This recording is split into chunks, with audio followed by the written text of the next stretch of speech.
پیارے بھائیوں، تین بنیادی چیزیں ہیں جس کے اوپر ساری دین کی عمارت کھڑی ہے۔ نماز، روزہ، حج، زکوٰۃ، یہ سارے اعمال ہیں، یہ عبادات ہیں۔ اس کے پیچھے تین چیزیں ہیں، اگر وہ نہ ہوں تو یہ عبادات کسی کام کی نہیں ہیں۔ ان میں سب سے پہلا اور بنیادی عقیدہ وہ توحید ہے، اللہ کو ایک ماننا، اس کی ذات اور صفات پر ایمان لے کے آنا، یہ بنیادی عقیدہ ہے۔ اگر کسی کا توحید کا عقیدہ شک و شبے کا شکار ہے تو یہ بڑے خطرے میں جا رہا ہے۔ تو بھائیو، اللہ پر ایمان لے کے آنا، اس کے واجب الوجود ہونے کا جو ہے دل سے اس کی تصدیق کرنا کہ میرا اللہ ہر وقت مجھے دیکھ رہا ہے، میرے ساتھ ہے۔ دوسری چیز ہے رسالت، پیارے نبی علیہ السلام پر ایمان لے کے آنا، یہ دوسرا جز ہے لا الہ الا اللہ محمد رسول اللہ۔ پہلے تو ہے لا الہ الا اللہ، توحید ہے، دوسرا جز ہے محمد الرسول اللہ۔ پیارے نبی صلی اللہ علیہ وسلم کی نبوت پر ایمان لے کے آنا اور ختم نبوت پر ایمان لے کے آنا کہ آپ آخری نبی ہیں، آپ کے بعد کوئی نبی اور رسول آنے والا نہیں ہے۔ اللہ نے ختم نبوت کا تاج پیارے نبی صلی اللہ علیہ وسلم کے سر مبارک پہ سجایا ہے۔ تو میرے بھائیوں، پہلی چیز ہے توحید، اللہ پر ایمان لے کے آنا، اس میں کوئی شک و شبے کی گنجائش نہیں ہے۔ دوسری ہے رسالت، پیارے نبی صلی اللہ علیہ وسلم پر ایمان لے کے آنا، آپ علیہ السلام کی نبی صلی اللہ علیہ وسلم کے اوپر ایمان لاتے ہوئے کسی شک اور شبے کا شکار نہیں ہونا۔ آج کل بیٹھے ہوئے ہیں، کبھی اللہ کے بارے میں کوئی ایسی بات کہہ دیتے ہیں نعوذ باللہ، اور کبھی نبی صلی اللہ علیہ وسلم کے بارے میں ایسی بات کہہ دیتے ہیں جو سننا ہی ایمان کو ختم کرنا ہے۔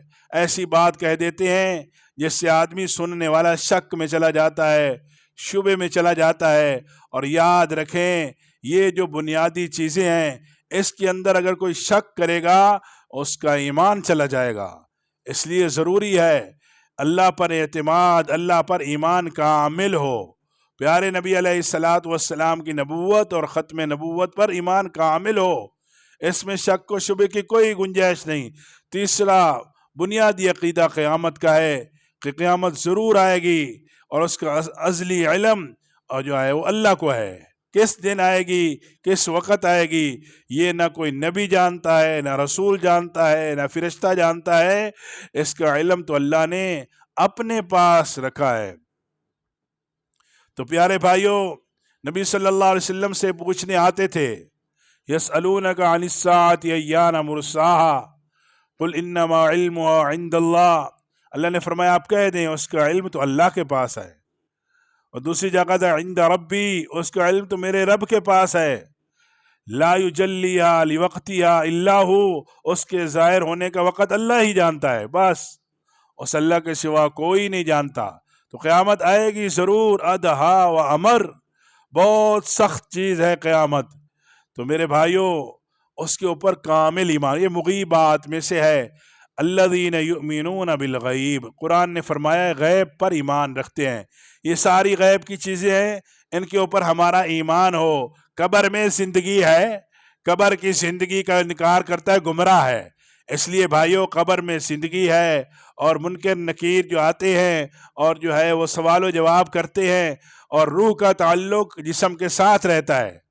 قبر کی زندگی پر اعتماد اور عقیدہ ہو، اور اسی طرح سے قیامت کا عقیدہ ہو، اس کے اندر شک و شبے کی کوئی گنجائش نہیں ہے۔ اور جو ایسی باتیں کر رہے ہیں آپ ان کی بات نہ سنیں، جو اللہ کے بارے میں، نبی صلی اللہ علیہ وسلم کے بارے میں، یا جو ہے قیامت کے بارے میں شک کی بات کرتے ہیں، تو میرے بھائیوں ان کی بات نہ سنیں، نہیں تو ایمان جانے کا خطرہ ہے۔ اللہ پاک سمجھ عمل کی توفیق دے۔